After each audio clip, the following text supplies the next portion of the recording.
sa ilalim ng punong mangga, kung saan kadalasan nagkikita ang 5 buwan ng magkasintang sina Troy at Claire, ay kapwa sila nakatayo habang matamang nakatitig sa isa't isa.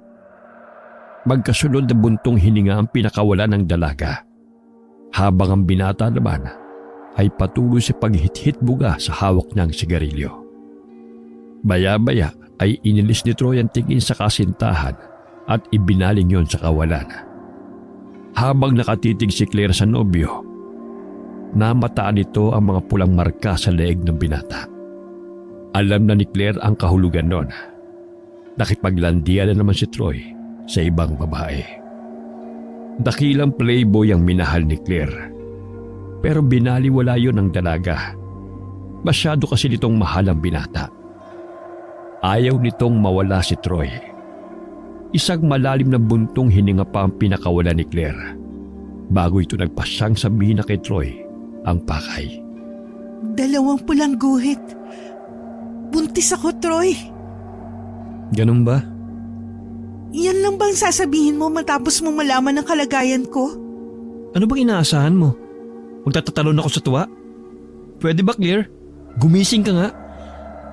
Ano bang pinagsasabi mo? Magiging tatay ka na tapos ganyan na reaksyon mo? Parang wala lang sa'yo. Malay ko ba kung hindi pala sa akin yan? Paano kung hindi pala ako yung nakabuntis sa'yo? Ano? Nahihibang ka na? Ikaw ang ama ng dinadala ko. Paano mo naisip na hindi sa'yo to? Ikaw lang ang pinagbigyan ko ng aking sarili, Troy.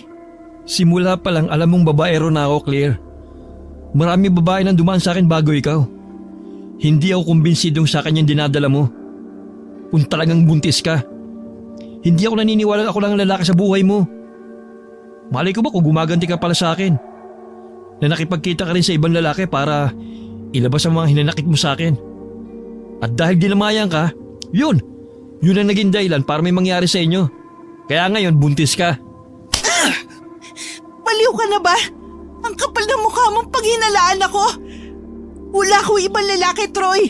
Kahit itanong mo pa kay Jenny. Alam niya kung gaano ako katapat sa'yo. Kahit takilang babaero ka, tinatanggap pa rin kita. Nagbubulag-bulagan ako. Kahit para akong sinasaksak sa dibdib sa tuwing nakikita kita may kasamang iba. Lalo na kapag nakikita ko yung mga pulang marka sa leeg mo. Tinanggap ko lahat yun tapos ito pang mapapala ko mula sa'yo.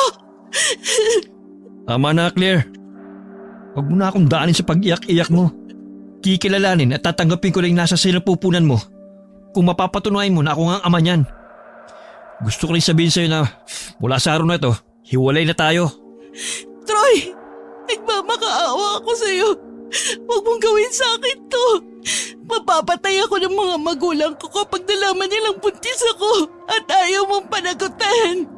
Hindi ko na problema yun, Claire. Ikaw ang babae. Bakit kasi hindi ka nag-iingat eh? Basta wala akong pananagutan sa'yo. Tapos na tayo, kaya tantanan mo na ako. Troy, huwag mo akong iwan. Hindi ko kakayanin to. Sige, kapag umalis ka, magpapakamatay ako. Dito mismo sa punong to. Gawin mo. Wala akong pakialam. Wala namang tayo eh. Magpakamatay ka kung gusto mo. Itong tatandaan mo, Troy. Kakarmahin ka sa lahat ng ginawa mo sa akin. Lalo na sa pag-abandona mo sa aming mag-ina. Magkita na lang tayo ulit sa impyerno. Halos 1 buwan nang matuling lumipas mula nung huling mag-usap sina Troy at Claire. Isang gabi, umalingaw-ngawang malakas na sigaw ng binata sa loob ng kanyang silid. Nagising siya mula sa isang bangungot. Tigilan mo na ako, Claire. Patawarin mo ako sa lahat ng mga naging kasalanan ko sa'yo. Patawad, Claire. Halos 1 linggo lang ang nakalipas mula nang ipagtapat ni Claire kay Troy na buntis ito. Nang ibalita sa kanya ng kapatid na si Jenny na nagbigti si Claire sa punong mangga na tagpuan nila. Tinutuo nga ng dalaga ang banta nito at hindi mapaniwalaan yun ng binata Katulad ng dati, nagpunta si Troy sa kusina at uminom ng alak para makalimutan ang masamang na paniginipan. Ayaw siyang tigilan ng mga alaala ng dating kasintahan. Nakikita niya sa panaginip kung paano nito kinitil ang sarili nitong buhay dahil sa kagagawan niya. Akin na nga yan. Hanggang kailan ka ba magpapakalunod sa alak? Itigil mo na to, iho. Pakiusap.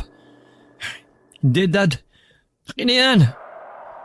Ibalik mo yung alak dito sa mesa kung ayaw mo magwala ulit ako. Troy, anak. Pinatay ko sila, Dad. Akong pumatay sa mag-ina ko. Hanggang kailan natin ito paulit-ulit na pag-uusapan? Siya pa rin ang bukang bibig mo, anak. Hindi mo kasalanan ng pagkawala nila. Si Claire ang pumili ng kapalaran nilang mag-ina, hindi ikaw. Kaya huwag mong sisihin ang sarili mo. Ako, Dad. Ako talaga may kasalanan. Kaya hanggang ngayon binubulabog pa rin ako ng mga alaala niya. Nang sundot ng aking konsensya. Lagi kong nadidinig ang boses ni Claire dito sa utak ko, Dad. Binibisita niya rin ako sa panaginip. Parang mababaliw niya yata ako. Paano hindi ka mababaliw kung panay ang pagbumukbok mo dito sa kwarto? Kailangan mo nang lumabas sa lungga mo, anak. Kalimutan mo na ang nakaraan. Kalimutan mo na si Claire at magsimula ka ulit. Ang mga magulang niya tanggap nang wala na yung anak nila. Kaya dapat ikaw rin, Troy. Kahit hindi niyo sabihin ni Mami, alam kong may ginawa kayo para tigilan na tayo ng pamilya ni Claire. Akala niyo ba hindi ko alam na pinagbantaan niyo sila? Tapos, pag nagdemanda sila, sisirain mo yung buong pamilya nila? Hindi ako bulag, Dad. At lalong hindi ako tanga. Troy, ano ba bang silbi ng pera ko kung hindi naman gagamitin, di ba? Dahil sa ginawa niyo, hanggang ngayon, hindi ako kinikibo ni Jenny. Nagtatampo lang isa yung kapatid mo. Magiging okay din ang lahat, anak. Ako nang bahala kay Jenny. Sarili mo ang asikasuhin mo. Magsimula ulit tayo. Kaya kalimutan mo na si Claire. Pero Dad, paano? Paano ko gagawin yun? Dahil sa ginawa niyo, lalo nagdagdagan pa ang kasalanan ko sa mag-ina ko. Hindi ko siya makakalimutan. Hanggat nandito ako sa lugar na ito. Hindi problema yon. E di alis tayo rito. Saan man tayo pupunta? Paano tong bahay natin? Hindi ka na rito titira. Nakapag-desisyon na kami ng mami mong doon muna tayo sa probinsya nila. Sasamahan ka namin doon hanggang sa maging okay ka na ulit. Saka na kami babalik dito sa Maynila. Kaya umaasa akong sa oras na umalis ka rito, iwan mo na ang lahat ng mga alaala ng nakaraan. Lalo na yung tungkol sa dati mong kasintahan. Hindi nakatulog si Troy kinagabihan. Halos magdamag na laman ng kanyang isipan ang napag-usapan nila ng kanyang ama. Baka nga tama ito. Kailangan niyang umalis para tuluyang makalimutan ang masaklap niyang nakaraan. Kinabukasan, maagang nagpunta ang binata sa kusina. Naabutan niya roon ang kapatid na humihingi ng kape sa yaya nila. Masuyong hinawakan niya ito sa braso. Jenny? Bitiwan mo nga ako, kuya! Jen, please. Huwag ka na magtampo sa akin. Ikaw ang pumatay sa best friend ko at sa pamangkin ko. Tingin mo, paano kita mapapatawad, ha? Pinagsisisihan ko na lahat ng mga kasalanan ko kay Claire. Maniwala ka naman sa akin. Ilang babae nang naloko mo, kuya. Pati si Claire dinamay mo. Nagsisisi akong ipinakilala ko pa siya sa'yo. Akala ko magbabago ka na talaga nung sinagot ka niya. Pero hindi pa rin pala. Wala ka ng pag-asang magbago. Habang buhay ka ng babaero. Jenny. Huwag mo nang sayangin ang oras ko. May lakad pa ako. Saan ka pupunta? Wala ka na ron. At sa tingin mo papayagan kitang umalis hanggat hindi mo sinasabi sa akin kung saan ka pupunta? Pupuntahan ko si Claire. Masaya ka na?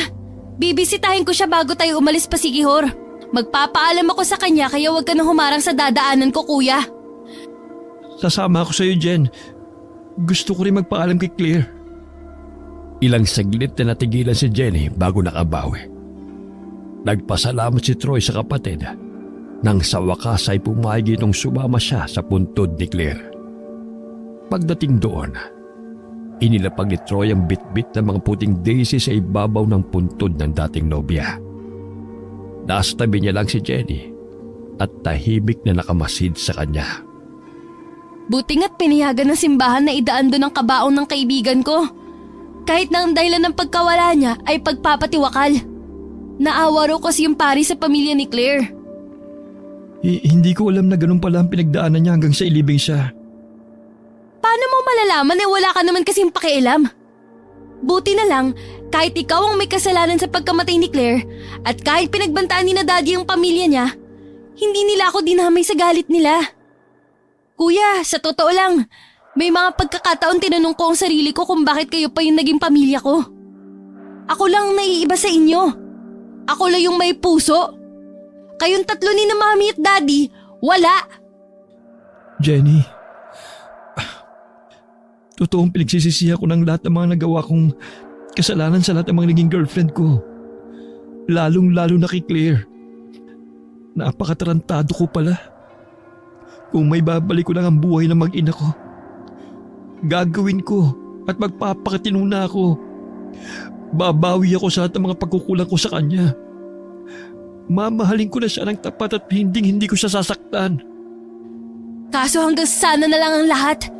Magsisi ka man, huli na. Hindi mo pa rin matatakasan ng karma, Kuya Troy. Kung sana'y noon mo pa ng pagtanto ang mga bagay na yan, buhay pa sana ngayon si Claire at ang pamangkin ko. Alam ko, Jen. Napakalaki kong gago. May babae nang dumating sa akin na handa akong tanggapin at mahalin. Pero sinayang ko lang. Sinaktan ko si Claire. Sana kung bubuksan mo ulit ang puso mo sa ibang babae, wag mo nang gagawin yung ginawa mo sa kaibigan ko. Magbagong buhay ka na, kuya. Kung talagang gusto mong mapatawad kita.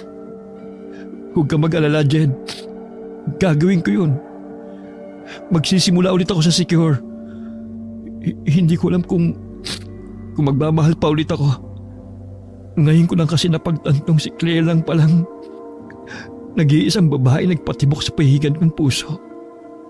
Nang sumapit ang araw ng pag-alis ni na Troy ng Maynila, tinapunan niya ng malungkot na sulyap ang kanilang tahanan. Nangako siya sa sariling tuluyan ng iiwan doon lahat ng malulungkot na alaala ng kanyang nakaraan. Tahimik lang si Troy sa buong durasyon ng biyahe nila. Ganon din si Jenny.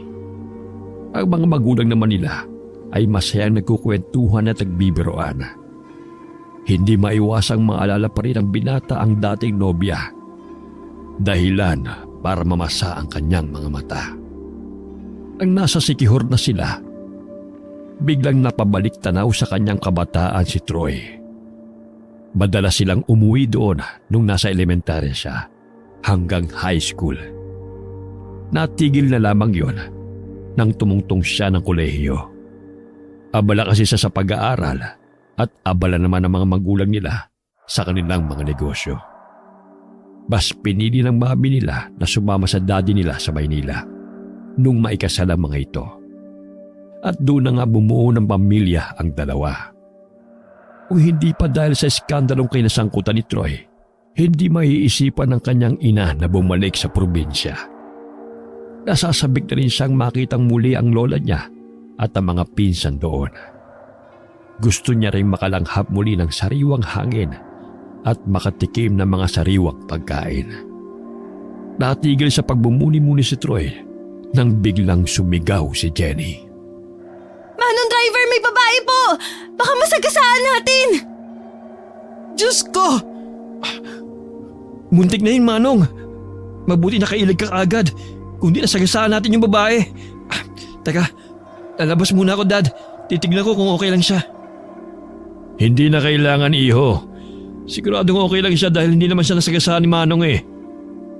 Sasamahan kita, kuya. Mana talaga sa iyo yung mga anak mo, Rowena. Puro matitigas ang ulo. Hayaan mo na, babalik din sila rito sa sasakyan sa oras na makumpirma nilang maayos ang lagay ng babae. Ay nako, sabi ko nga eh. Sige, bilisan niyo, Troy, Jenny. Opo, Dad. Babalik din kami agad ni kuya. Paglabas ni na Troy at Jenny, tumambad sa kanila ang isang babaeng nakayuko. Abala ito sa pagdampot ng mga gamit itong nagkalat sa kalsada. Marahil ay tumilapo ng mga dala nito dahil sa pagkataranta. Tinulungan ng magkapatid ang babae sa ginagawa nito. Nang matapos, halos sabay pa silang humingi ng paumanhin dito. Nagtaka si Troy kung bakit hindi nagsasalita ang babae. Naisip tuloy ng binata na baka pipi ito. Hindi rin nila makita ang mukha nito dahil natatakpan ng mahaba nitong buhok na nakalugay. Baya-baya ay tumayo ang babae pero nanatiling nakayuko. Pinapagpagan nito ang suot na kupas na bestida na nadumihan ng matumba ito sa kalsada dahil sa pagkagulat sa paparating na sasakyan. Muling nagsalita si Jenny para humingi ng pasensya sa babae. Napakunot-noo si Troy nang marinig ang boses nito. Ayos lang, hindi naman ako nahagip ng sasakyan nyo. Pero sana sa susunod, mag-ingat kayo sa pagmamaneho o di kaya sabihan nyo ang driver ha. Pasensya na talaga, miss. Maingat naman magmaneho si Manong driver. Di ka lang siguro niya agad napansin. Pero ayos ka lang ba talaga? Walang masakit sa'yo? Huwag ka na mag-alala, ayos lang ako. Sige, mauna na ako. Claire? Ikaw ba yan? Buhay ka? Claire? Claire? Sino yun? Lorena ang pangalan ko. Pero kamukhang kamukha mo siya. Pati boses nyo, halos iisa. Kung sino man siya, siguradong malapit sa inyo. Pero hindi ko siya kilala. Lorena ang pangalan ko, hindi Claire. At matagal na ako nakatira rito. Sige na, mauna na ako ha. Salamat sa tulong nyo. Naiwang tulala ang magkapatid na Troy at Jenny. Hindi pa rin makapaniwala sa nakitang babae na kamukhang kamukha ni Claire. Pati ang tindig at katawan ni Lorena ay katulad sa dating kasintahan ni Troy. Napalingon sila sa sasakyan dahil sa malakas na sigaw ni Rowena. Nagulat din ang babae nang dumaan si Lorena sa tapat ng bintana ng sasakyan. Mami! Troy anak, bakit nandito siya? Bakit nandito si Claire sa Siquijor? Ano ba sinasabi mo, Rowena? Kitang-kita ko nung dumaan siya dito sa tapat ng bintana, Victor. Kamukhang kamukha ni Claire. Totoo bang sinasabi ng mami niyo? Opo, Dad. Akala ko rin talaga si Claire. Pero sabi nung babae, Lorena raw ang pangalan niya. Magkamukha talaga sila. Ang kaibahan lang, kulot ang buhok ni Claire. Yung sa babae naman tuwid na tuwid. Ano ba kayo? Hindi niyo ba alam sa bilyong tao sa mundo, may 6 daw tayo kamukha? Kaya yung nakita niyo, isa lang sa mga kamukha ni Claire. Minahon ko na, Rowena. Nakita natin mismo ang bangkay niya kaya imposibleng mabuhay pa siya. Alam ko, Victor. Nagulat lang ako. Kung di lang natin alam ang lahat ng tungkol kay Claire, iisipin kong kakambal niya ang babaeng yun. Jenny, sigurado ka bang walang ibang kapatid yung kaibigan mo? Wala po, Mami. Sigurado ako. Wala kaming lihim ni Claire sa isa't isa. Nag-iisang anak lang siya ni na tito at tita. Di ba, kuya? Ha? Oo. Wala rin namang sikreto sa akin si Claire. Sa tingin ko tama si Dad. Kamukha lang niya si Lorena. Nagkataon lang. Pero wala silang kaugnayan sa isa't isa. Huwag na natin problemahin pang tungkol doon. Pumasok na kayo rito. Nainip na si Manong. Manong, doble ingat po ha. Mahirap po makadiskrasya. Tao man o hayop. Tahimik ang lahat sa biyahe hanggang tuluyang makarating sa kanilang destinasyon. Hindi na lamang ipinahalata ni Troy sa mga kasama na labis siyang nababagabag dahil kay Lorena. Nang makahanap ng pagkakataon, nagpunta siya sa likod bahay para manigarilyo. Kailangan niya kasi yon bilang pampakalma. Hindi pa siya pwede makipag-inuman sa mga pinsan nila dahil pagod pa siya sa biyahe.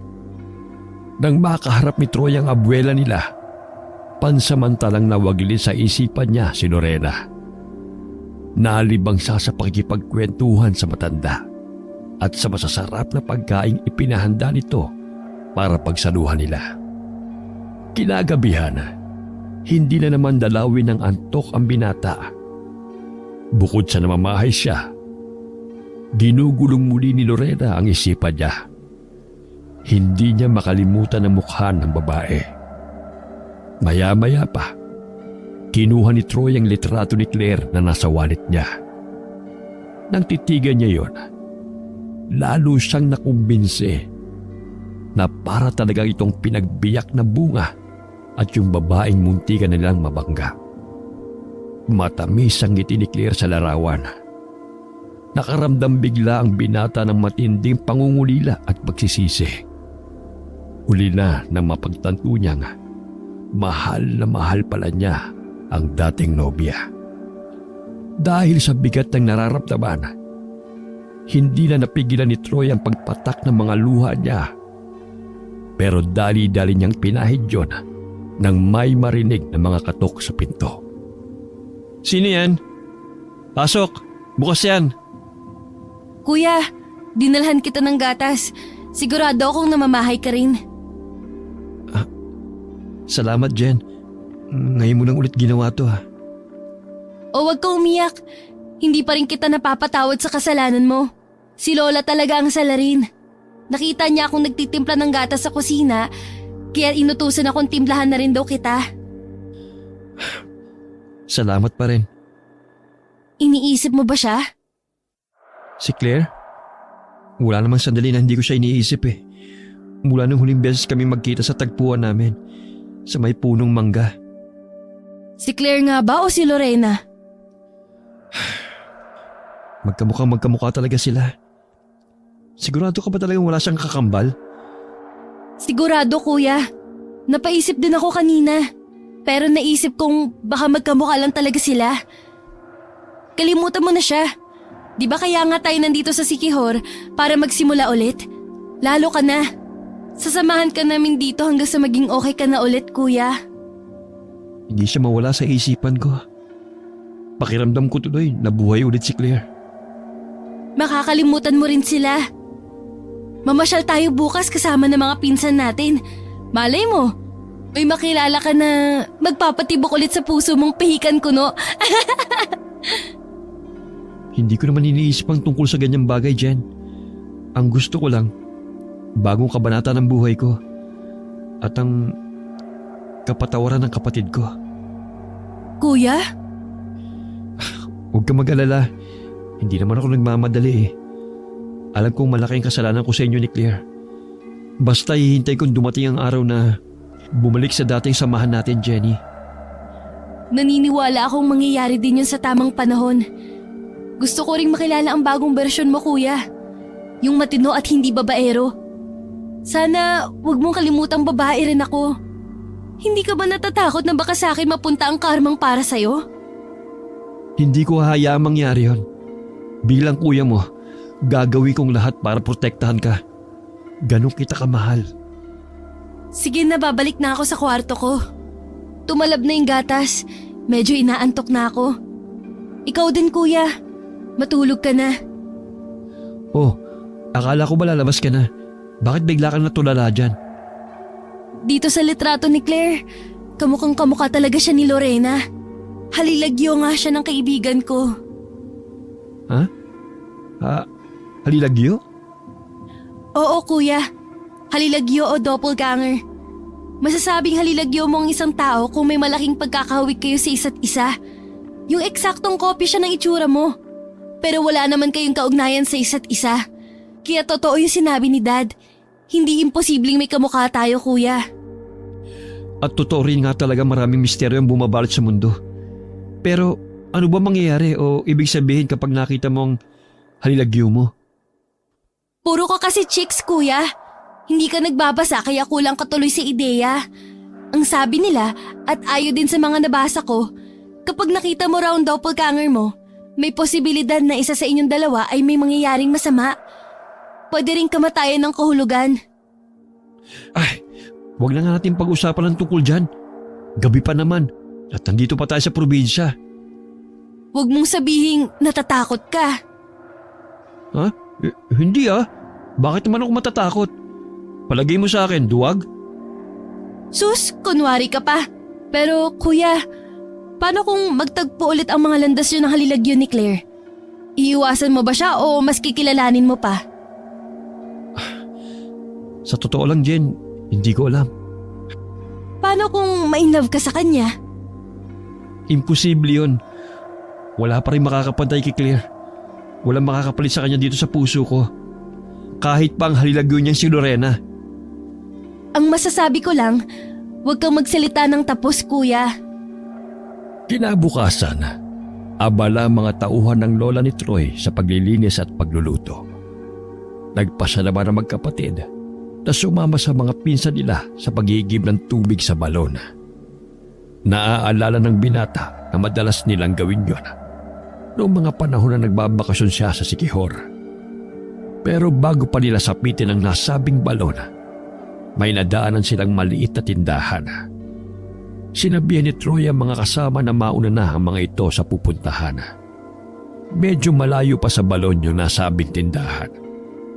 Pero kabisado naman niya ang daan patungo roon. Noong una ay gusto pang magpaiwan ni Jenny kasama niya. Pero nakumbinsi niya rin itong mauna na. May mga batang naglalaro sa bakuran.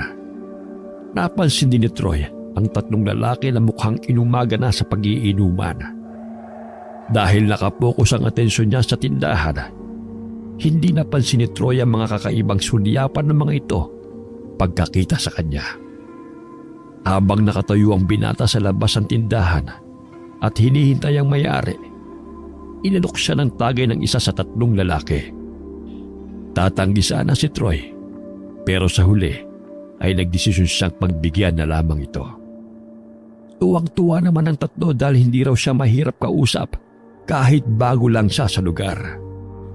Palibhasa inunang ulit siya nakauwi sa probinsya nila, kaya napagkamalan siyang dayo ng mga ito. Nang matapos bumili ng sigarilyo, binigyan pa ni Troy ng isang kahang mga nagiinuman. Nagsigaw ng tatlo sa gulat at matinding tuwa. Akmang aalis na siya nang biglang matigilan. Pagkarinig sa isang pamilyar na boses. Sus! Si Lorena talaga! Lagi na nagpapakipot. Sayang naman yung angkin mong ganda kung di ka magkakaasawa. Pagbigyan mo na ako. Isang halik lang, sapat na! Kahit kailan talaga mga bastos kayo! Aba, talagang matapang ka, ha? Bastos ba ka mo? Ha? Halika rito. Ipatidikim ko sa'yo ang bastos na sinasabi mo. Teka lang mga pare, huwag kayong papatol sa babae. Nakakabawas yun sa pagkalalaki natin. Huwag kang makialam rito. Hindi porket nilibre mo kami ng isang kaang sigarilyo, pwede ka nang umastang kung sino. Dayo ko lang rito sa lugar na to, bata.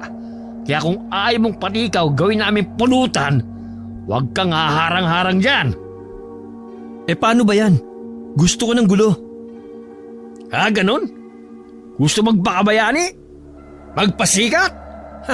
Alam ko na. Tipo mo rin si Lorena, ano?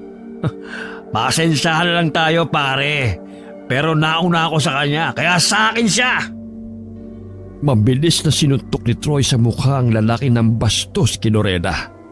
Dahilan para matumba ito at bumagsak sa mesa. Kaagad na umatake ang dalawa pa, pero mabilis niyang nailagan ang suntok ng mga ito.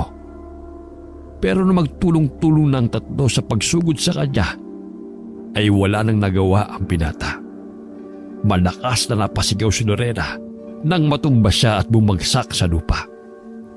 Malakas na suntok ang pinakawalan ng isang lalaki na naging dahilan para tuluyan siyang mawalan ng balanse. Tumigil lamang ang mga ito nang may marinig na pumito. Agad na nagsitakbuhan ng tatlo na para bang nakakita ng multo. Namataan ni Troy si Jenny at ang isa sa mga pinsan nilang tanod na papalapit sa tindahang kinaroroonan nila ni Lorena. Ano ba yan, kuya? Akala ko ba susunod ka kagad sa amin? Nakipagsuntukan ka na pala dito. Kung di namin naisip ni Kuya Danny na balikan ka, baka tuluyan ka nang nabugbog ng mga yon. Basta gulero ka talaga kahit kailan. Aray! Dahan-dahan naman sa hawak, Jen. Sakit eh. Ano ba kasing nangyari? Bakit binugbog ka ng mga yon? Ipinagtanggol lang ako ng kuya mo. Binastos kasi ako ng mga lalaking yun. Huwag mo na siyang pagalitan. Hindi naman niya intensyong pumasok sa gulo. Claire? Ibig kong sabihin, Lorena, ayos ka lang ba? Ayos lang ako. Ang kuya mong inaalala ko. Kailangan natin siyang magamot. Huwag ka na mag-alala. Malayo to sa bituka. Di ba, kuya? Jenny naman, nagmamalasakit lang yung tao. Nagbibiro lang ako. Lorena, mauna na kami ha. Hayaan mo, gagamutin agad namin siya pagdating sa bahay. Sige, maging ingat kayo. Salamat, ikaw din. Gusto mo bang sumama sa bahay? Ha? Ano kasi Huwag ka na mahiya. Mabait naman si Lole. Baka nga kilala ka pala niya eh. Tsaka baka balikan ka ng mga bastos na lasenggo kanina. Sigurado ba kayong okay lang? Oo nga, halika na. Sabay na tayong maglakad. Si Kuya Danny na ang aalalay kay Kuya Troy. Troy pa lang pangalan niya. Oo, at ako naman si Jenny. Tingin ko magkakasundo tayong dalawa, Lorena. Mabuti na lamang at wala sa mansyon ang mga magulang ni na Troy pagdating nila roon. Natawa naman ang abuela nila pagkakita sa binata. At hindi rin nagkamali ang kanyang sapantaha. Saglit na nagulat ang matanda pagkakita kay Lorena. Pero kagad ding napawi yon at napalitan ng isang matamis na ngiti. Nalaman nilang magkakilala nga ang dalawa. Sa salas na ginamot ni Jenny si Troy. Tahimik lamang si Lorena habang nakaupo sa sofa at nakamasid sa magkapatid. Halos hindi rin ito ginagalaw ang meriendang ipinahanda ng lola nila sa mayordoma. Aray ko naman, Jen. Parang nananadya ka na. Alam mo, kanina ka pa. Pwede ba, kuya? Bulak at betadine lang to, naduduwag ka. Ang lakas nga ng loob mo kaninang makipagbasag ulo doon sa tatlong lalaking mukhang mga sanggano. Ibang usapan yun. Wala pa naman ako mga sugat kanina eh. Tsaka walang ibang nasa isip ko kundi ang kaligtasan ni Lorena. Sus, nagpapasikat ka lang yata eh. Pero mabuti na lang at andun ka para protektahan si Lorena sa mga bastos na yun. Oo nga eh. Sa tingin ko, dinala talaga ako ng tadhana kasi nga nasa panganib siya. Kuya, alam na alam ko yung mga ganyang banat mo ha. Sinasabi ko sa'yo, wag mo nang idadamay si Lorena sa mga kalokohan mo. Jenny naman eh. Wala akong masamang intensyon sa kanya. Bukal sa loob ko ang ginawa kong pagtulong sa kanya. Mabuti na yung malinaw. Oo nga pala, bakit hindi mo pa kinakain yung merienda, Lorena? Busog pa kasi ako. Nahiya ka siguro no? Hiyaan mo, tapos ko nang gumutin ng mga sugat ni kuya. Sabay na tayong magmerienda. Sige, pero uuwi na rin ako agad pagkatapos. Baka kasi hinahanap na ako ni nanay. Ihatid na kita, Lorena. Saan bang bahay niyo? Naku, wag na. Baka makita ka pa ng tatlong kaaway mo kanina. Kaya ko namang umuwi mag-isa. Sumama lang ako dito para masigurong maayos ka na. Talaga? Salamat ah. Tara na, kain na tayo. Mag-uwi ka rin mamaya para sa nanay mo, Lorena. Naku, hindi na, Jenny. Sige na, sasama ako kay Kuya Troy sa paghatid sa'yo. Gusto ko ring malaman kung saan nakatira ang bago kong kaibigan. Ikaw ang bahala. Salamat ulit sa inyong dalawa. Lalong-lalo na sa'yo, Troy. Kanina ka pa nagpapasalamat eh. Basta mula ngayon, palagi ka mag-iingat ha. Delikado ang mga taong katulad ng 3 lalaki ng baso sa'yo. Huwag kang mag-alala. Hindi na nila ulit yun magagawa pa sa akin. O kahit sinong babae. Makahulugan ang mga huling salitang binitiwan ng dalaga. Pero hindi na yun napansin ni Troy. Nakatuon kasi ang buong atensyon niya sa maganda at maamo nitong mukha. Para siyang nakatitig kay Claire ng mga oras na yon. Nang di sinasadyang magtama ang mga paningin nila, nakipagtagisan ng titig si Lorena sa binata. Pero maya-maya ay ito rin ang unang umiwas ng tingin. Habang nasa danay tahimik lamang si Troy, nakikinig sa kwentuhan ng 2 dalaga. Nagpasama rin sila sa pinsang si Danny para makasigurong hindi na siya ulit masasangkot sa gulo. Nasa likuran sina Troy at ang pinsan nila, kaya malaya niyang napagmamasdan ang kabuuan ni Lorena. Talagang patitindig at hugis ng katawan nito at ni Claire ay halos iisa. Para talagang kambal ang dalawa. Ayaw sana ng binatang mapalapit sa dalagang kamukhang kamukha ng dati niyang nobya. Pero hindi niya mapigilan ang kanyang sarili. May kung ano kay Lorena na parang hinahatak siyang mas kilalanin pa ito. At sa palagay niya, ay ganun din ang epekto nito kay Jenny. Habang masaya nagkukwentuhan ng mga ito, walang mag-aakalang bago lamang magkakilala ang dalawa. Sumakit ang dibdib ng binata nang mapagtanto kung gaanong nangungulila ang kapatid niya sa matalik nitong kaibigan. Inusig niya naman tuloy siya ng sundot ng konsensya. Kung hindi sana niya inabandona ang kanyang mag-ina, hindi maiisipan ni Claire na magpatiwakal. At hindi sana nawala ng matalik na kaibigan ang pinakamamahal niyang kapatid. Saan ka na naman galing, Lorena? At sino yung kasama mo? Si Danny lang ang namumukhaan ko. Nay, galing po ako sa mansyon ng mga Samson. Mga apo rin po sila ni Lola Victoria. Mga bagong dating sila rito kung ganon. Halatangang galing Maynila. Bakit po sila kasama? Nagkataon po kasing nandun itong si Troy sa tindahan ni Aling Bebang nung may 3 lalaking nagiinuman na ng bastos sa akin. Iniligtas niya po ako. Ganun ba? Salamat sa iyo, senyorito. Wala pong kaso yun, Aling... Belen, yun ang pangalan ko. Ako po si Troy. At ito naman po yung kapatid kong si Jenny. Nagagalak akong makilala kayo. Salamat ulit sa paghatid sa anak ko. Pero pasensya na kayo kung hindi namin kayo maiimbitahan sa loob. Pupunta pa kasi kami nitong si Lorena sa bukid. Okay lang po. Hinatid lang din namin si Lorena para masiguro namin ligtas siyang makakauwi. Lorena, una na kami ha. Ingat kayo sa bukid. Salamat, Troy, Jenny. Pati na rin sa'yo, Kuya Danny. Sana makabisita ka ulit sa mansyon, Lorena. Titingnan ko kung papayagan ako ni Nanay. Mag-ingat kayo. Mas lalong hindi na nawala sa isipan ni Troy si Lorena dahil sa mga nangyari. Gusto niyang bumisitang muli sa bahay ng mga ito kahit pa nakakatakot ang presensya ni Aling Belen. Hindi agad dinalo ng antok ng gabing yun ng binata. Nag-iisip siya ng paraan kung paano niya ulit makikita at makakasama ang dalagang mukhang bumihag na sa sawing puso niya. Kahit magkamukhang magkamukha sina Claire at Lorena, ay may pagkakaiba pa rin ang mga ito. Lalo na sa kilos at pananamit. Kulot ang buhok ni Claire. Moderno manamit at palayos din gaya ni Jenny. Habang si Lorena ay napakasimple at walang kaarte-arte sa katawan. Marahil ay dahil laki ito sa hirap at nasa probinsya.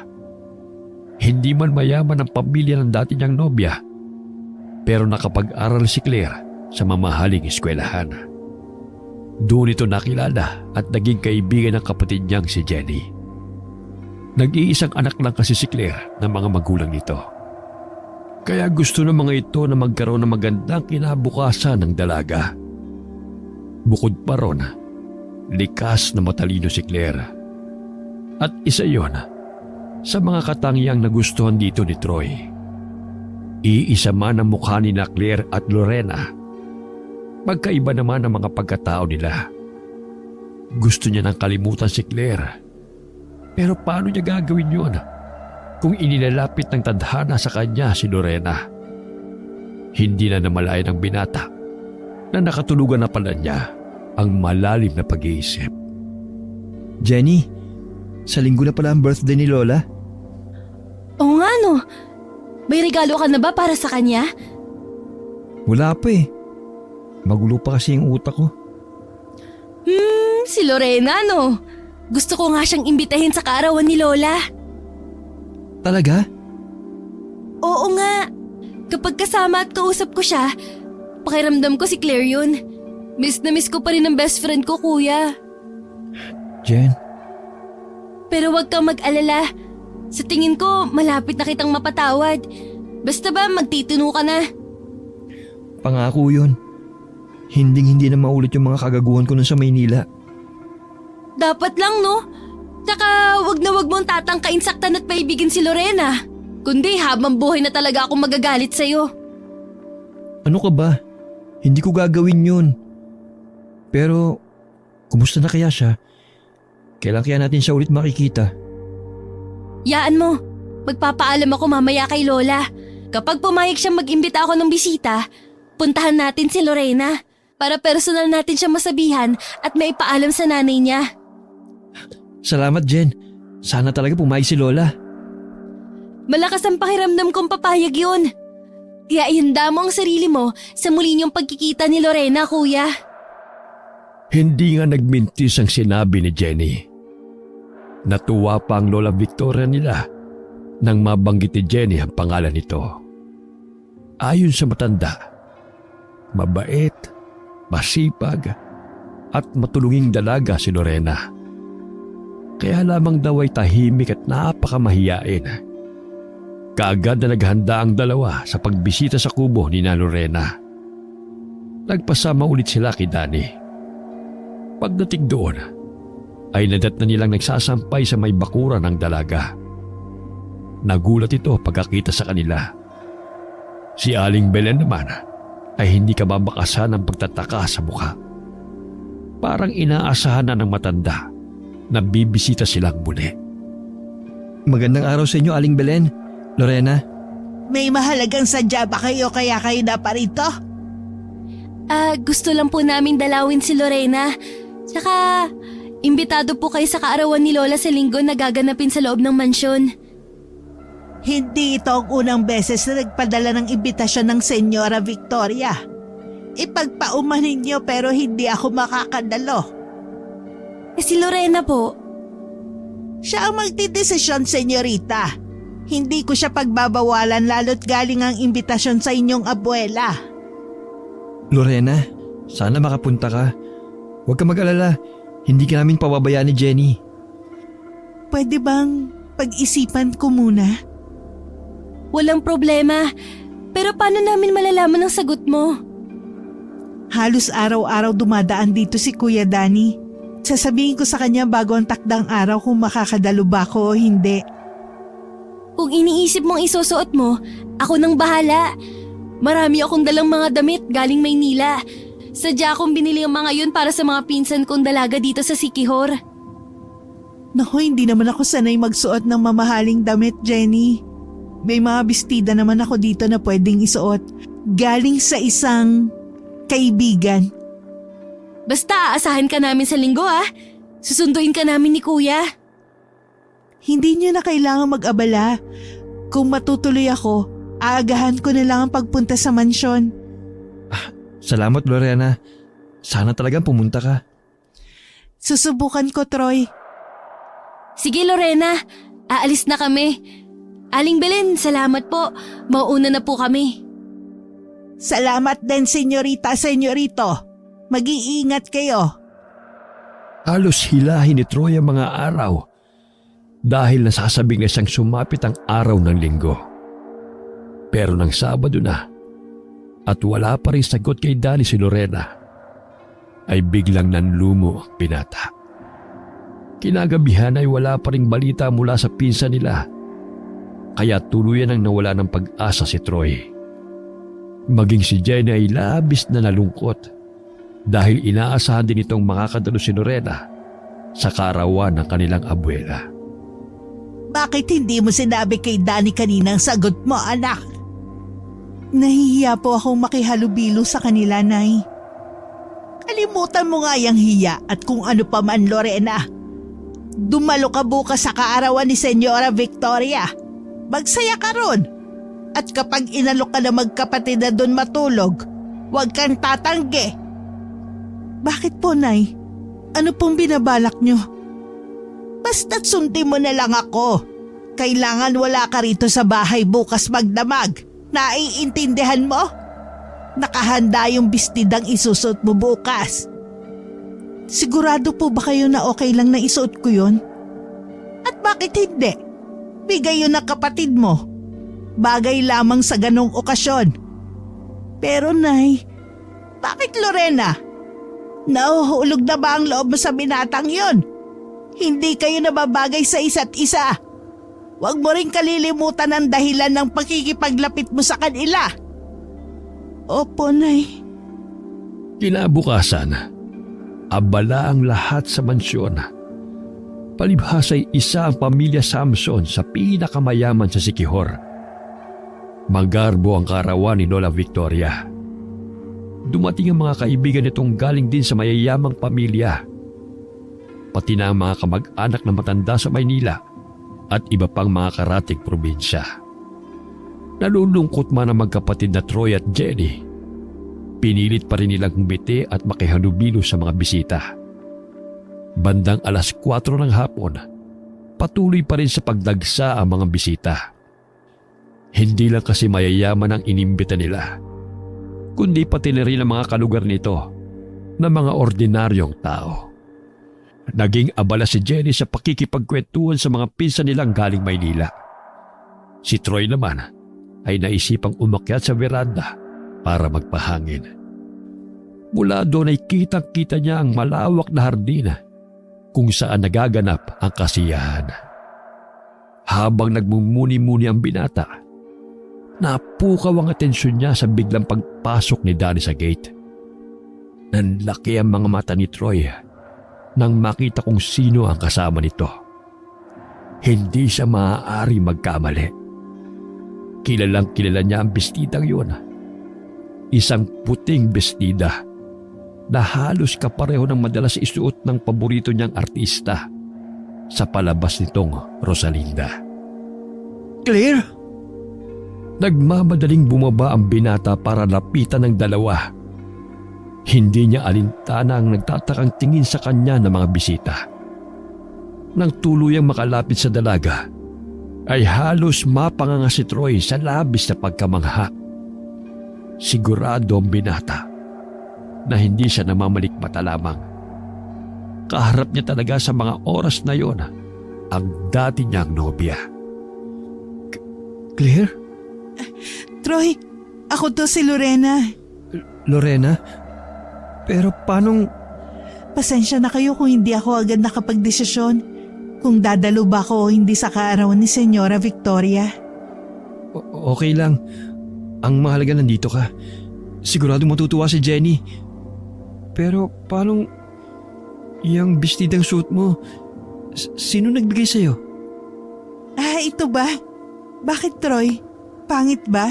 Hindi ba bagay sa akin? Hindi. Hindi sa ganun, Lorena. Sobrang kaparehas kasi ng bestidang niregalo ko sa dati kong nobya. Si Claire? Oo. Halika, doon tayo sa beranda. May papakita ako sa'yo. Sigurado ka bang okay lang na umakyat tayo ron? Oo naman. Akong bahala sa'yo. Sige, may tiwala naman ako sa'yo. Ito, Lorena. Litrato ni Claire. Kuha ito nung unang anibersaryo namin bilang magkasintahan. At suot niya yung bestidang regalo ko sa kanya na katulad niyang suot mo ngayon. Tama nga kayo ni Jenny. Kamukhang kamukha ko siya. Magkasing ganda kayo. Parang kambal. Kung hindi nga lang namin kilala talaga si Claire, iisipin namin may nawawalang kapatid siya. At ikaw yun, Lorena. Pero imposible yun. Nagkataon lang talaga magkamukha kami, Troy. Pasensya ka na sa akin kanina ha. Nagulat lang talaga ako nang makita kitang suit yan. Okay lang. Naiintindihan kita. Nangungulila ka pa rin sa kanya. Sobra, Lorena. Kung may babalik ko lang sana ang panahon, babawi ako sa kanya.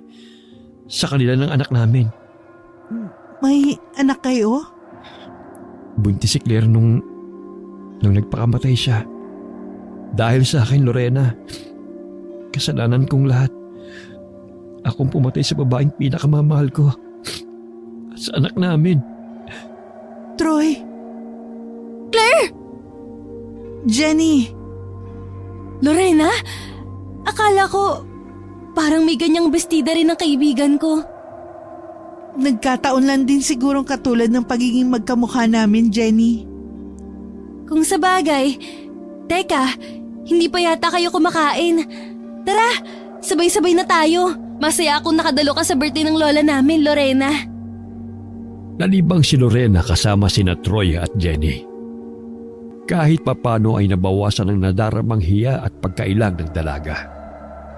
Tuwang-tuwa rin si Lola Victoria na makita nitong masayang mga apo kasama ang maganda nilang bisita. Nagulat si Lorena nang alukin siya ni Jenny na doon na lamang magpalipas ng gabi.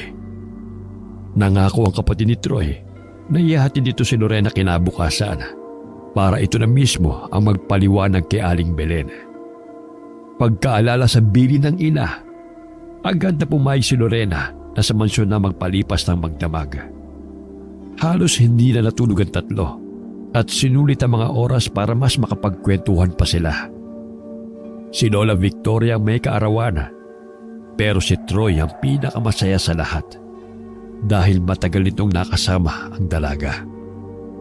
Kinabukasan, binulabog sila ng isang masamang balita. Meron daw 3 lalaking natagpuan sa gubat na wakwak ang mga tiyan at basag ang mga bungo. May nagsasabing baka napagtripan daw ang mga ito na masasamang loob. Pero may nagsasabi ring aswang daw ang may kagagawa na. Halos hindi makapaniwala ang magkapatid sa mga nalaman. Napansin ni Troy na parang balisa si Lorena at namumutla. Naisip ng binata na baka nag-aalala ito sa inang si Aling Belen. Kaya nagpasa siyang ihatid na pauwi ang dalaga. Hindi na lamang niya ginising si Jenny dahil halos umaga na rin nang antukin ang kapatid niya. Kahit ang pinsang si Danny ay hindi rin mahagilap ni Troy ng mga oras na yon. Habang nasa daan ay natuklasan ng dalawa na ang mga biktima pala ay yung 3 lalaki na nambastos noon kay Lorena. Totoo kayang aswang ang may kagagawa na nangyari? Hindi ko alam. Pero kung hindi ka naniniwala sa aswang, ako na mismo ang nagsasabi sa'yo totoo sila, Troy. Bakit? May nakaharap ka na ba? O kakilala? Nasa tabi-tabi lang sila. Minsan hindi mo alam. Kausap mo na pala. Kasama mo sa bahay. O di kaya isa sa mga kaibigan mo. Sa mga napapanood ko, magaganda raw ang mga aswang. Nagtatago sa mukha ng magagandang babae. Sinasabi mo bang posibleng aswang ako? Maganda ka, Lorena. Napakaganda. Pero imposibleng aswang ka. Sino nga kaya may gawa nun? Napakabrutal ng klase ng pagpatay. Parang may matinding galit dun sa 3 sanggano. May atraso din siguro sila sa ibang tao bukod sa atin, Troy. Maaaring pinagplanuhan silang patayin bilang ganti. Kaya mas dapat mag-ingat ka, Lorena. Lalo pat 2 lang kayo ng nanay mo sa bahay. At puro kayo babae. Huwag kang mag-alala. Kayang-kaya kong protektahan ni nanay. At kaya ko rin protektahan ng sarili ko. Ikaw ang mag-ingat, Troy. Kayo ng pamilya mo.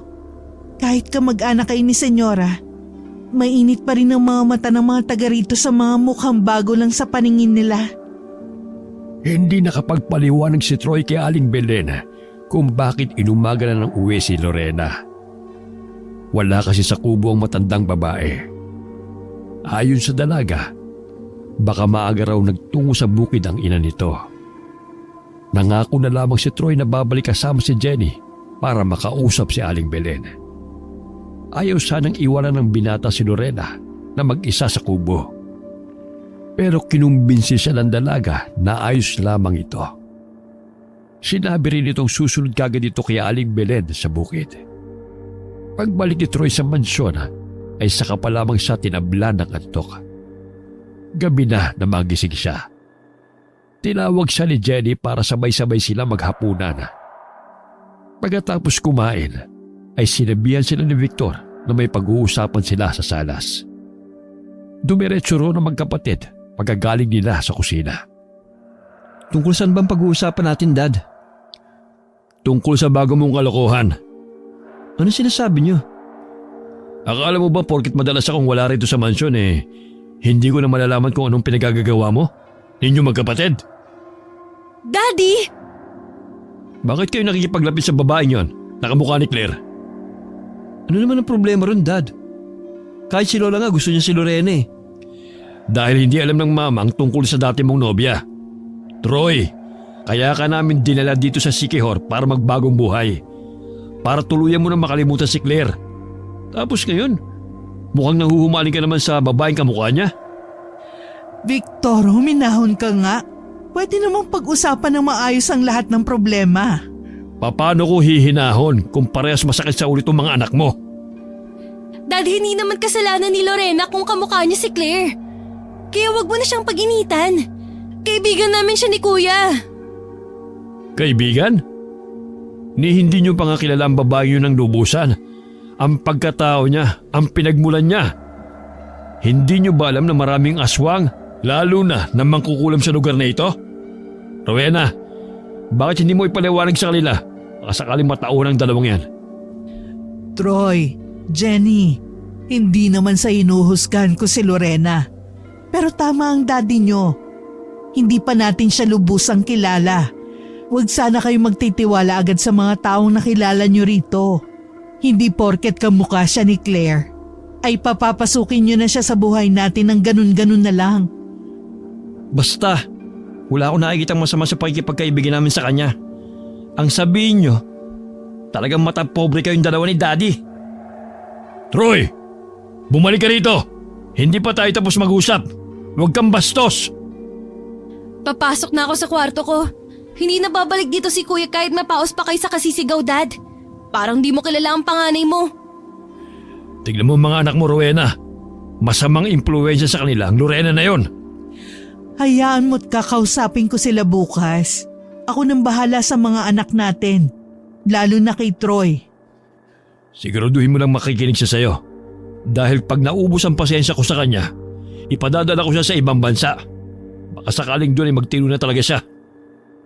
Mula nang dumating sa Sikihor si Troy, ay hindi pa ulit siya tumikim ng alak. Pinanindigan niya ang pangako sa sarili na magbabagong buhay na.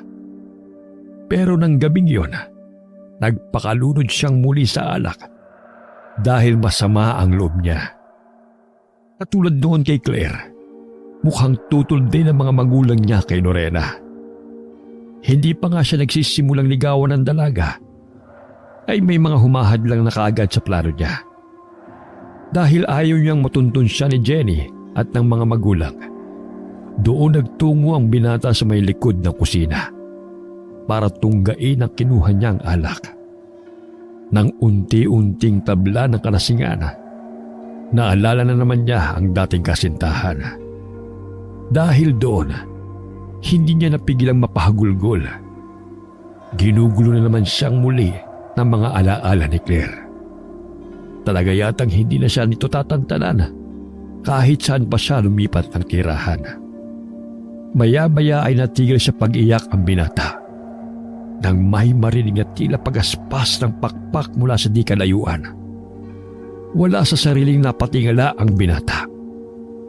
at nanlaki ang mga mata niya nang masilayan ng isang tila malaking paniki na may mapupulang mga mata. Dala ng gulat, takot at kalasingan ay biglang nawala ng malay si Troy. Mabilis namang lumipad palayo ang nilalang na walang iba kundi ang aswang na nambibiktima sa lugar nila. Masakit ang ulo ng binata nang magising kinabukasan. Nagisnan niya si Jenny na baka sa mukha ang pag-aalala. Pilit inaalala ni Troy ang nangyari bago siya nawala ng malay at ikinuwento yon sa kanyang kapatid. Hindi ko alam kung anong klaseng nilalang yung nakita ko kagabi, Jen. Ang natatandaan ko lang, parang malaking paniki na may mapupulang mga mata. Hindi kaya aswang yun, kuya? Pero bakit nakapasok sa mansyon ko ang aswang? Posibleng isa sa mga tauhan ni Lola. Kuya, natatakot ako. Paano nga kung nasa loob nga ng mansyon yung aswang? Yan ang aalamin natin. Dahil kung nandito ang aswang, ibig sabihin, nasa panganib tayong lahat. Pero sino nga kaya sa mga tauhan ni Lola Victoria? Hindi kaya yung mayordoma? Siya yung pinakamatagal na naninilbihan dito, di ba? Hindi siguro siya, kuya. Mahirap din manghusga lalo na kung wala tayong sapat na basihan. Alam ko naman yun. Ang isa ko nang pinagtataka, hindi naman ako inatake ng aswang. Parang nagmamanman lang. Isa lang ang masasabi ko. Kilala natin yung aswang o kilala tayo nito, kuya. Pero sino nga ba? Si Lorena. Si Lorena ang aswang? Hindi. Kailangan kong punta si Lorena. Baka mamaya may nangyari na pala sa kanila na hindi natin alam. Halos wala silang kapitbahay na mahinga ng tulong sa oras ng kagipitan.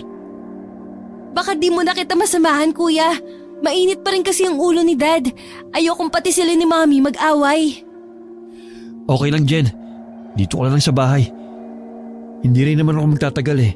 Babalik din kagad ako kapag nasiguro kong maayos sila Lorena at ang nanay niya. Pero, hindi ka ba muna mag-aalmusal? Mamaya na lang.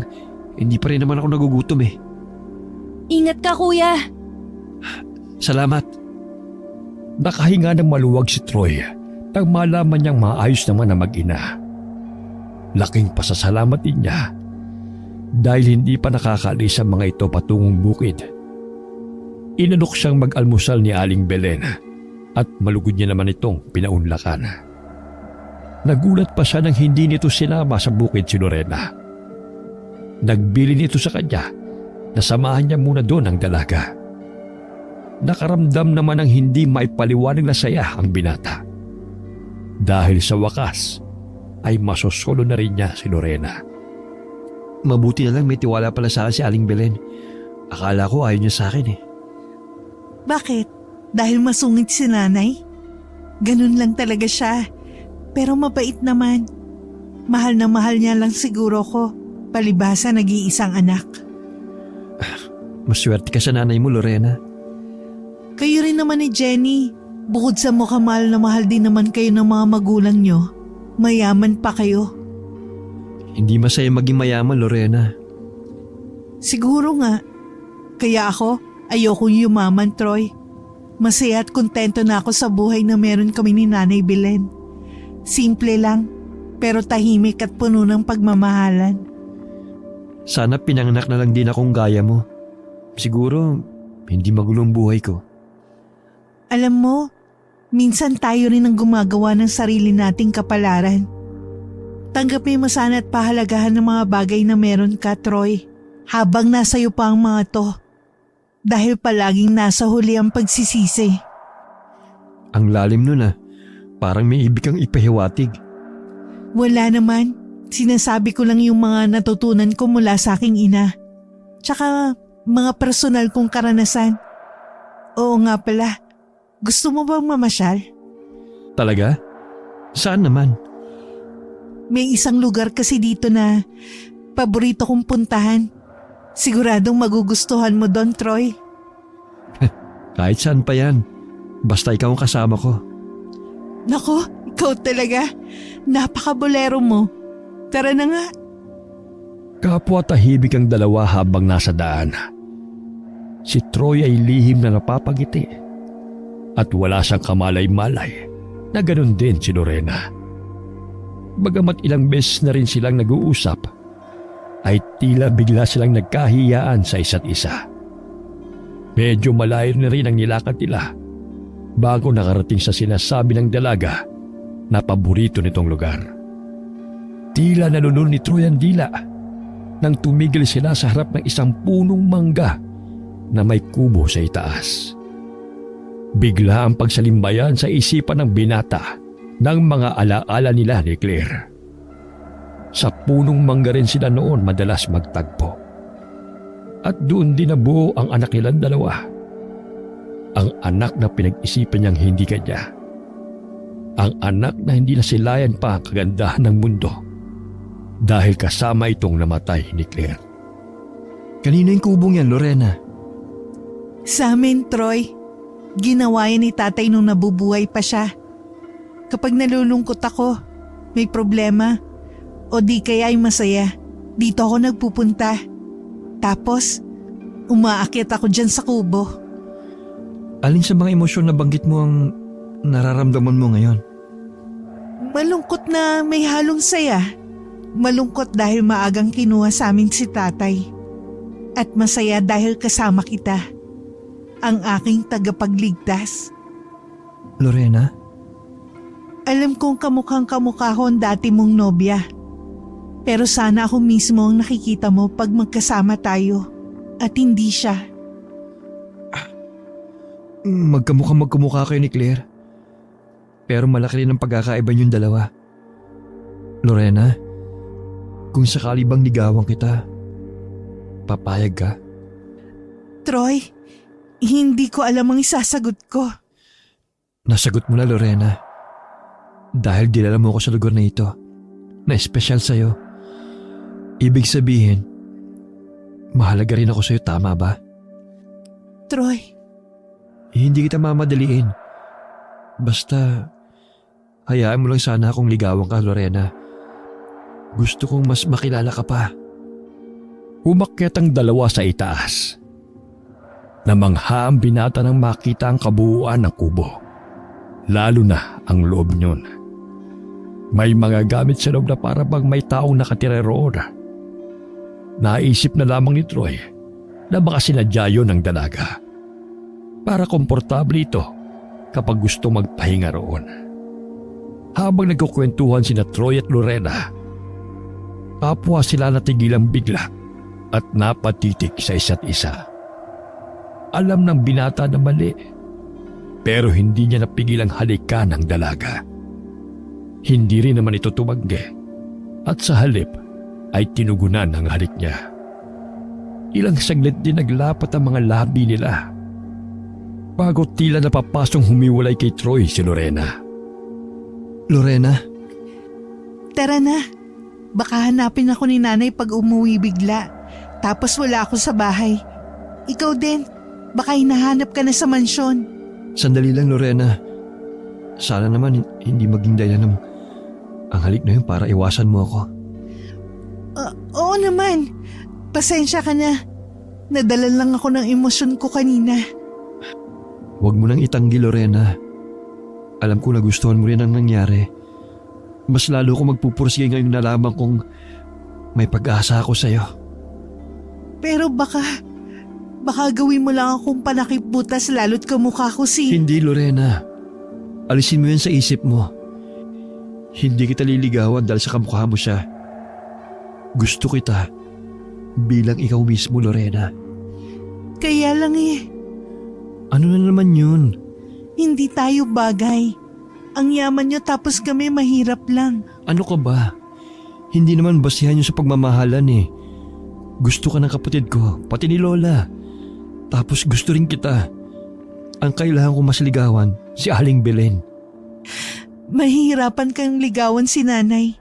Mahusay siyang kumilatis. Wala naman siyang ibang kikilatisin sa akin eh, maliban sa aking kagwapuhan. Malinis ang hangarin ko sa'yo.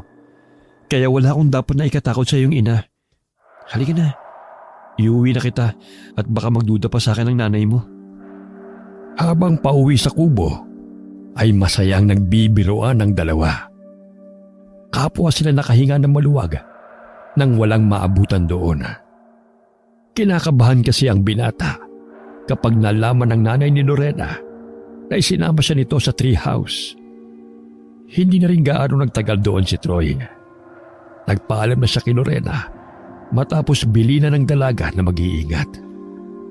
Ang mga pagkikita ng dalawa ay nasundan pa. Mas napadalas ang pagbisita ni Troy kina Lorena. Nang sa wakas ay pumayag na si Aling Belen na ligawan niya ang dalaga. Masaya rin si Jenny para sa kanya. Pero mas pinili ng kapatid niyang hayaan muna silang magkaroon ng pribadong oras ni Lorena. Sa ikatlong pagpunta nila sa kubo ay may nangyari na sa kanilang dalawa. Hinding-hindi malilimutan ni Troy ang sandaling iyon na siya ring araw kung kailan niya nakamit ang matamis na oo ng dalagang nililigawan. Mabilis na lumipas sa mga araw. Unti-unti nang nawawala sa isipan ni Troy si Claire. Kahit pa palagi niyang nakakasama si Lorena. Para sa kanya, panibagong pag-ibig at panibagong buhay ang sisimulan nilang dalawa na magkasama. Hanggang sa dumating ang isang malaking pagsubok sa kanilang relasyon. Troy, buntis yata ako. Ha? Huwag mong sabihin hindi mo ako pananagutan. Troy, itatakwil ako ni nanay. Huminahon ka lang, Lorena. Wala naman akong sinabing hindi kita pananagutan eh. Nagulat lang ako. Pero ang totoo, masaya ako at inaasahan ko na rin magbubuo ang nangyari sa atin sa treehouse. Pero paano mga magulang mo? Baka hindi nila tayo matanggap. Lalo na kami na magiging anak natin. Huwag ka masyado mag-isip ng kung ano-ano at makakasama yun sa'yo. Mas may dahilan sila ngayon para tanggapin ka, Lorena. Dahil nasa sinapupunan mo ang magiging apo nila. Pero nabanggit mo sa akin minsan na tutol din sila nun sa pagbubuntis ni Claire.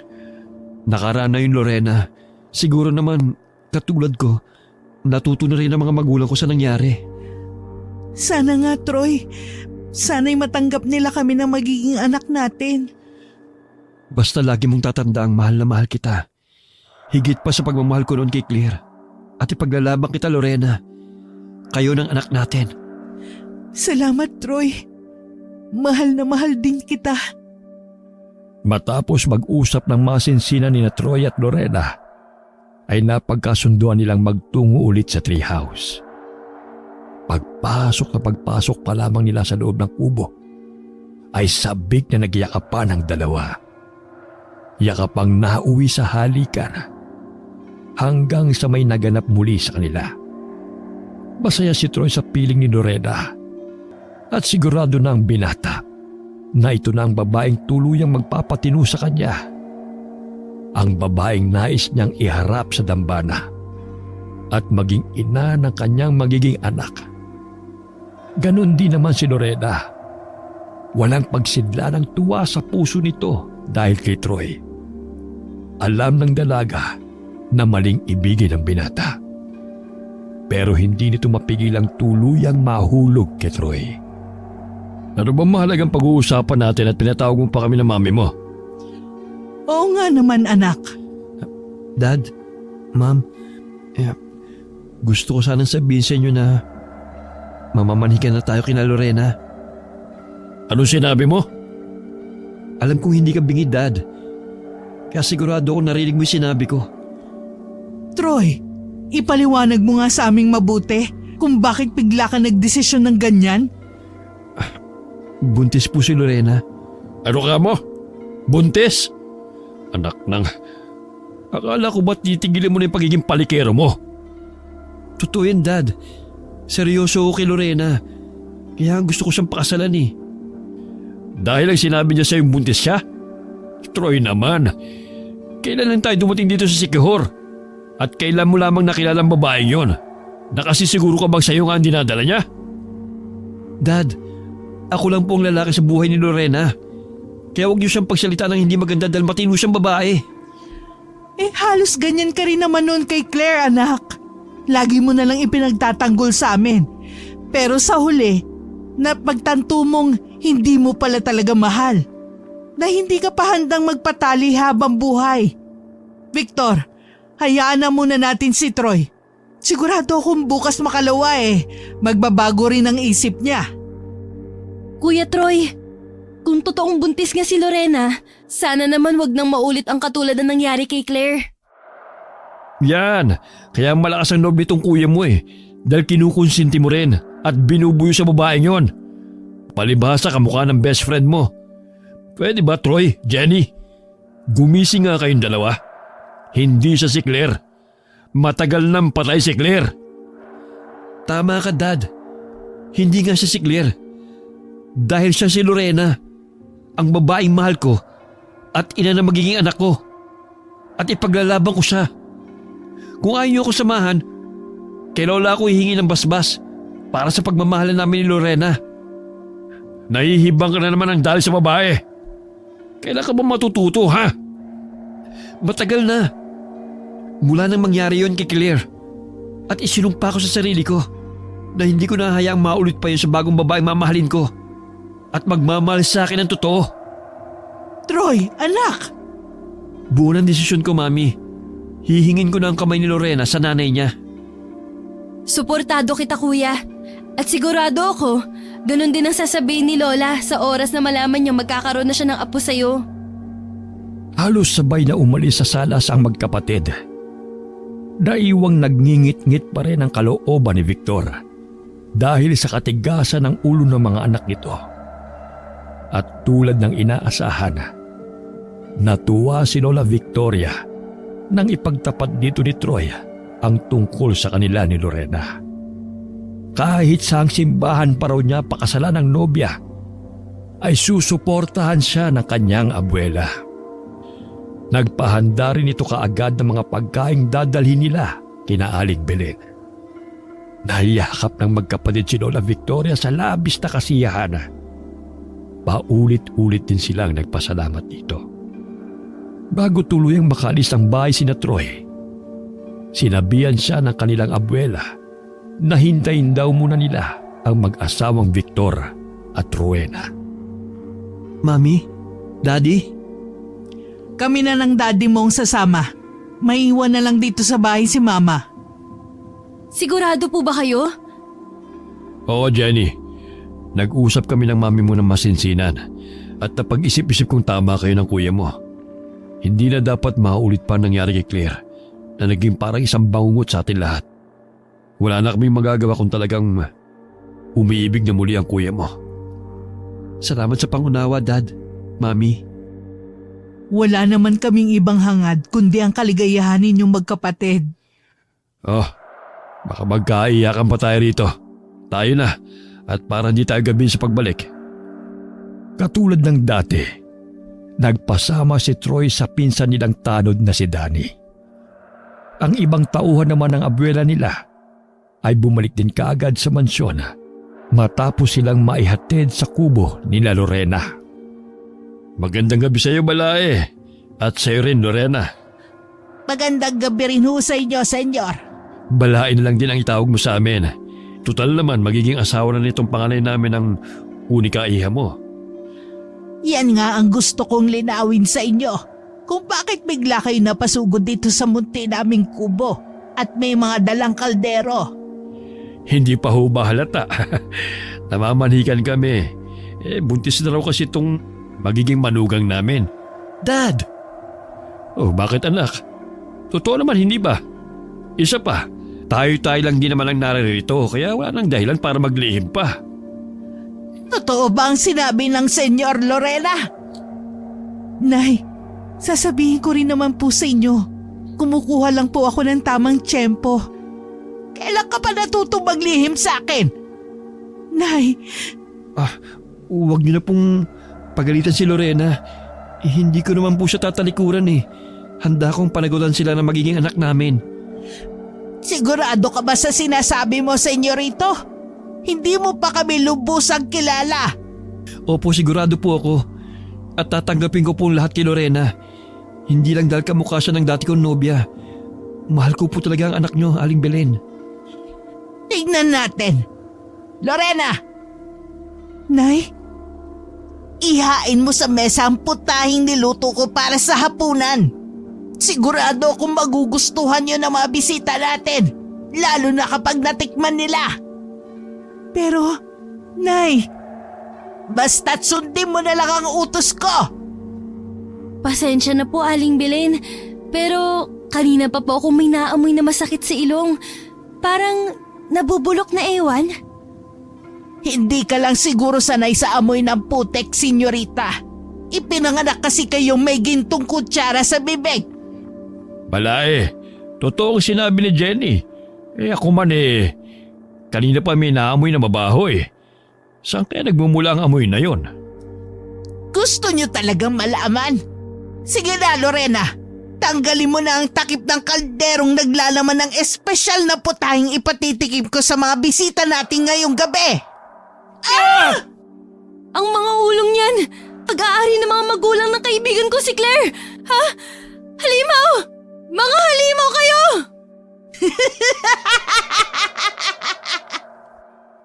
Lorena, anong ibig sabihin nito?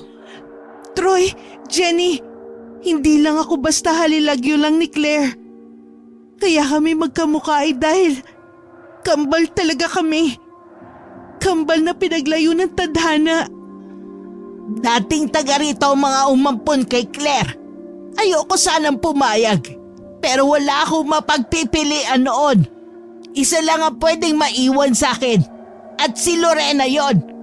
Pero nang malaman ko ang nangyari sa anak ko, bumangon ang matinding galit sa puso ko para sa mga umampon sa kanya na hindi siya nabigyan ng hustisya at para sa pamilya ng lalaking sumira sa buhay at mga pangarap ng anak ko. Kung ganun, ibig sabihin, Tamang nasa isip mo, Troy.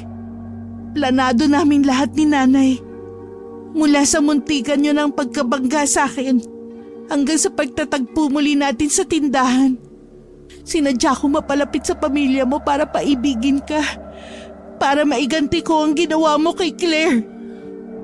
Lorena, Tama pala ang hinala namin. Kambal kayo ni Claire. Ito na nga bang sinasabi ko sa inyo na huwag kayong basta magtitiwala sa mga taong bago nyo lang nakilala. Huwag kayong mag-alala, senyor. Huli na para magsisihan. Lahat kayo, hindi na makakalabas na buhay dito sa teritoryo ko! Kasabay ng malakas na pagtawa ni Aling Belen ay ang unti-unting pagpapalit nito ng anyo. Napasigaw silang lahat ng tuluyang tumambad sa kanilang harapan ang isang nakakatakot na nilalang. Parang malaking panike na may matutulis na kuko at mapupulang mga mata. Biglang bumalik sa gunita ni Troy ang nilalang na nakita niya nung minsang uminom siyang mag-isa sa may likod ng kusina. Hindi siya makapaniwala na si Aling Belen ay isa palang aswang. Kaagad na inutusan ni Victor si Danny na itakas sina Rowena at Jenny. Nagpaiwan naman ito kasama ni Troy. Pero bago pa makabuelo ang mag-ama, sinugod na sila ng aswang. Mabuti na lamang at nailaga nila ang balak nitong pagkagat sa mga leeg nila. Ang hindi nila naiwasan ay ang mga kalmot nitong nagdulot ng sugat sa kanilang mga dibdib at braso. Tahimik na nakamasid lamang si Lorena. Hindi man ito gustong ituloy ang paghihiganti kay Troy, ay wala itong magawa dahil hindi nito pwedeng suwayin ang ina. Napuruhan ni Aling Belen si Troy na naging sanhi para mawalan siya ng malay tao. Nang akmang tatapusin na nito ang binata, ay biglang nagpalit ng anyo si Lorena at hinarap ang ina. Nagtagisan ng lakas ang dalawa. Galit na galit si Aling Belen sa ginawa ng anak. Pero mas matindi ang nararamdamang galit ni Lorena ng mga oras na yun.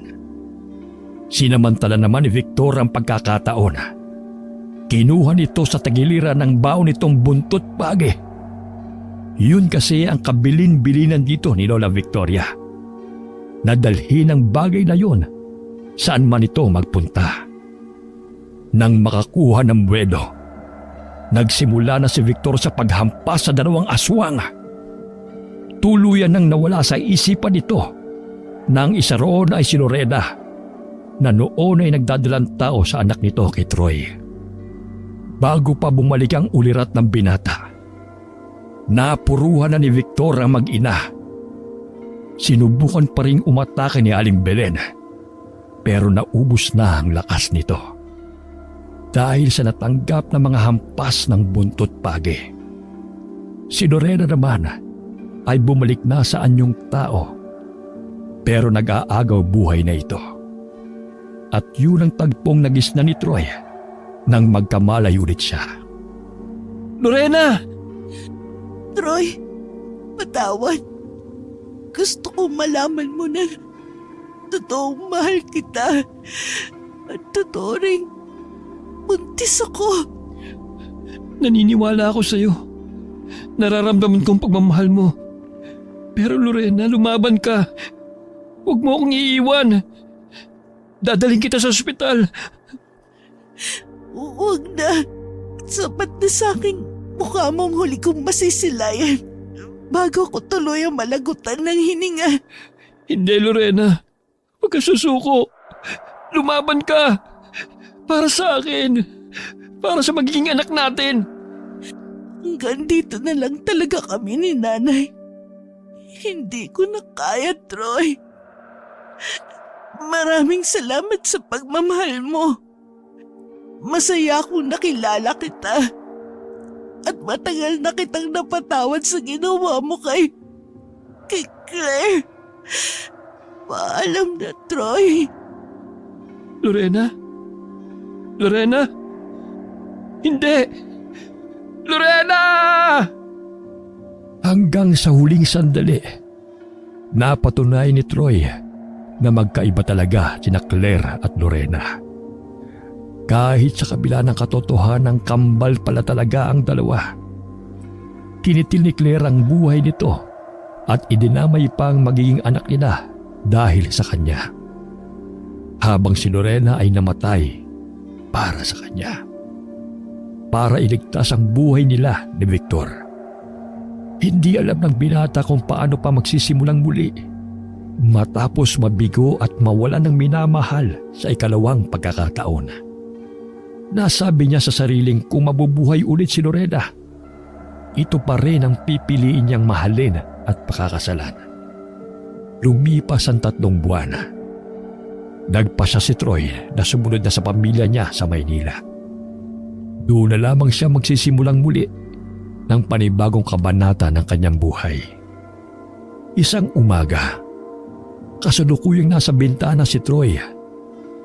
Sariwa pa rin sa isipan niya ang mga naganap sa probinsya at ang pagkawala ng pinakamamahal niyang si Lorena. Alam niyang matatagalan na naman bago maghilom ang sugat sa puso niya. Natigil ang pagmumuni-muni ng binata nang mamalayan niya ang unti-unting pagpasok ng isang eroplanong papel sa loob ng kwarto niya. Nagtatakang pinulot niya yon at pinagmasdan. Umunot ang kanyang noo nang makitang parang may nakasulat doon. Binasa niya kung anong nakalagay sa papel at nagulat siya nang mabasa ang mga salitang punong mangga.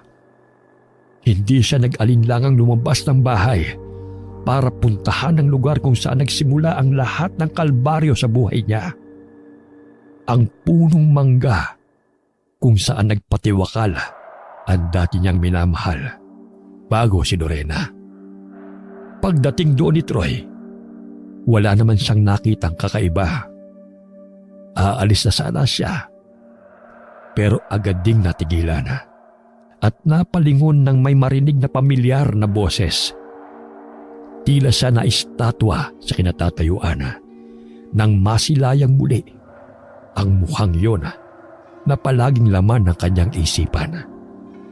Pero mas lalong nagulat si Troy nang makita ang malaki nitong tiyan. Kumusta ka? Lorena? Hindi alam ni Troy na ang kaharap niya ng mga oras na yon ay ang halilagyo ni Lorena. Wakas,